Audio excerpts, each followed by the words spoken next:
അങ്ങനെ ഞങ്ങളുടെ ഫ്ലൈറ്റിലേക്കുള്ള final call വിളിച്ചു. അങ്ങനെ ഫ്ലൈറ്റിലേക്ക് കയറാൻ വേണ്ടിയിട്ട് ഞങ്ങൾ റെഡിയാവുന്നുണ്ട്. അങ്ങനെ ക്യൂവിൽ നിൽക്കുന്നു. ഫ്രണ്ട്സ് എന്തോ തള്ളു മറിക്കുന്നുണ്ട്. അങ്ങനെ ഞങ്ങൾ ഫ്ലൈറ്റിലേക്ക് എൻട്രൻസായി അങ്ങോട്ട് പോയിക്കൊണ്ടിരിക്കുകയാണ്. ഫ്ലൈറ്റിനുള്ളിൽ പ്രവേശിച്ചു. എൻ്റെ സീറ്റ് 22B ഫ്രണ്ടിൻ്റെത് 22C തിരക്ക് കാരണം ബാഗ് വയ്ക്കാനൊക്കെ കുറച്ച് ബുദ്ധിമുട്ടും കാര്യങ്ങളൊക്കെ ഉണ്ടായിരുന്നു. അപ്പോൾ ഞങ്ങൾ ആദ്യം കെയർ ചെയ്തുകൊണ്ട് നമുക്ക് സ്ഥലം കിട്ടി. അങ്ങനെ എൻ്റെ ലാപ്ടോപ്പ് സീറ്റിനടിയിൽ വയ്ക്കാൻ പറഞ്ഞു. അങ്ങനെ സീറ്റിൻ്റെ അടിയിലാണ് വെച്ചത്. അങ്ങനെ വീണ്ടും ഞങ്ങളങ്ങനെ ടേക്ക് ഓഫ് പ്രതീക്ഷിച്ചുകൊണ്ട് അങ്ങനെ ഇരുന്നു. അങ്ങനെ ഫ്ലൈറ്റ് പതുക്കെ എടുക്കാൻ തുടങ്ങി.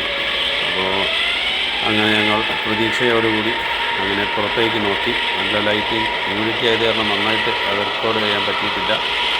നല്ല പുറത്ത് നല്ല കാഴ്ചയായിരുന്നു.